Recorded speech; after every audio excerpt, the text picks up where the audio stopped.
আমি বার্তায় আপনাকে স্বাগতম। আসসালামু আলাইকুম সম্মানিত বন্ধুরা।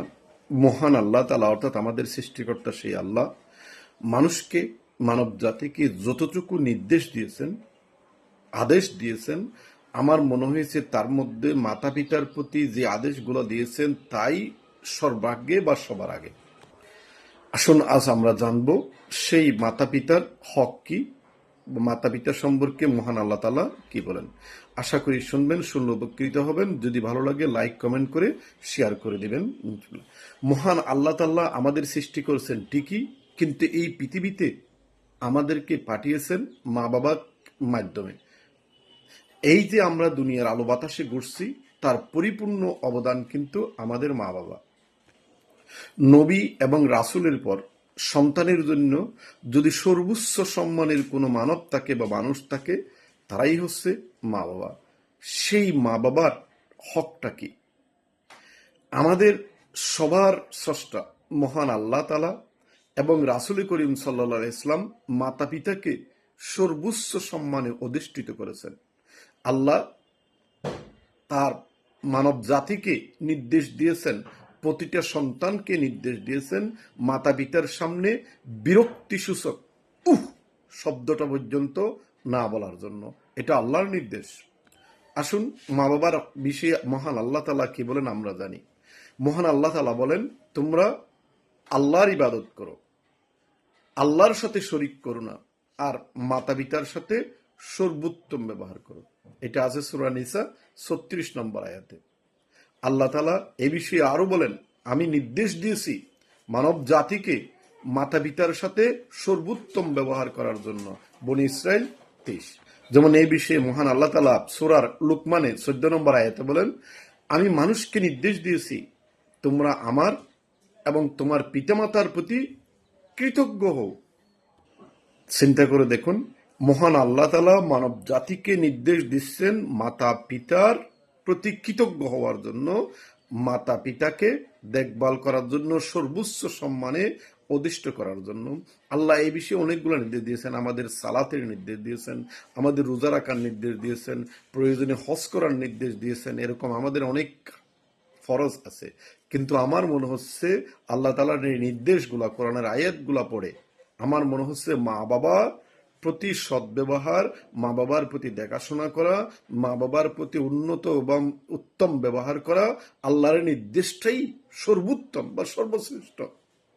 আসুন আমরা এবার জানি মাতা পিতার হক কি কি, অর্থাৎ একজন সন্তানের প্রতি মাতা পিতার হক কি কি। আমরা হাদিস মারফত জানতে পারি সন্তানের কাছ থেকে মাতা পিতা মোট 14টি হকের দাবিদার, যার মধ্যে জীবিত অবস্থায় 7টি, মৃত অবস্থায় 7টি। আসুন প্রথমে জেনে নিই জীবিত অবস্থায় 7টি কি কি। এক, সর্বোচ্চ সম্মান এবং শ্রদ্ধা পাওয়ার হকদার। সন্তানের কাছে সর্বোচ্চ সম্মান এবং শ্রদ্ধা পাওয়ার একমাত্র হকদার মা বাবা। নবী রাসূলগণের পর মা বাবার স্থান, এখানে কোনো অলিয়া আম্বিয়া হুজুর মুজুর কুজুর কোনো কিছুরই দাম নাই যদি মা বাবা সামনে থাকে। তারা তাদের সর্বোচ্চ ভালোবাসার হকদার। আর তাদের মান্য করা, তাদের সেবা যত্ন করা, তাদের সুখ শান্তির ব্যবস্থা করা, তাদের প্রয়োজন বা চাহিদা পূরণ করা। যদি দূরে থাকে, সন্তান যদি দূরে থাকে, তাহলে মা বাবার প্রতিনিয়ত যত সম্ভব খবরাখবর নেওয়া এবং সাক্ষাৎ করা। এই 7টাই হচ্ছে জীবিত অবস্থায় মা বাবার প্রতি সন্তানের হক। মৃত্যুর পর যে হকগুলো দাবিদার, যেমন এক, তাদের গুনাহ মাফির জন্য সবসময় দোয়া করা। ইবাদতের মাধ্যমে, যে কোনো ইবাদতের মাধ্যমে মা বাবার প্রতি দোয়া করা। তাদের মা বাবার কোনো বন্ধু বান্ধব বা নিকট আত্মীয়কে সম্মান করা। তা মা বাবার বন্ধু বান্ধব আত্মীয়রা যদি কোনো অভাবগ্রস্ত হয়ে থাকে তাদের সাহায্য সহযোগিতা করা। আর মা বাবা যদি কোনো ঋণগ্রস্ত হয় তাহলে তা দ্রুত পরিশোধ করা। আর তাদের কাছে কোনো আমানত যদি, কোনো মানুষের আমানত যদি মা বাবার কাছে থাকে, মা বাবার মৃত্যুর পর তা দ্রুত আমানত ফেরত দেওয়া। আর মা বাবা মৃত্যুর আগে যদি কোনো বৈধ ইসলামিক ওসিয়ত করে যায়, সেই ওসিয়ত সন্তানের পূরণ করা ফরজ আইন। তো সম্মানিত বন্ধুরা, এই 14টাই হচ্ছে মা বাবার হক, যেটা জানা খুবই জরুরি। মা বাবার হক সম্পর্কে যদি আমরা অজ্ঞ থাকি, মা বাবার এই জিনিসগুলো যদি আমরা না জানি, তাহলেই আমরা মা বাবা সম্পর্কে সবসময় অজ্ঞতাই থেকে যাব। আমরা পারিপার্শ্বিক সামাজিক অবস্থায় দেখতে পাই প্রতিটা সন্তান মা বাবাকে চরম অবহেলা করে, অবজ্ঞা করে, এমন এমন তুচ্ছ তাচ্ছিল্য ব্যবহার করে যা বর্ণনাতীত।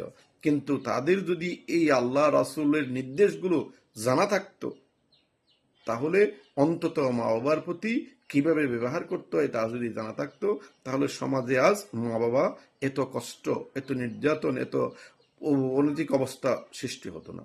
মহান আল্লাহ তাআলা যেন আমাকে সহ সবাইকে এই বুঝটুকু দান করার তৌফিক দান করেন। আসুন আমরা সবাই মা বাবার প্রতি যত্নবান হই, মহান আল্লাহর এবং তার রাসূলের নির্দেশ পালন করি। আসসালামু আলাইকুম।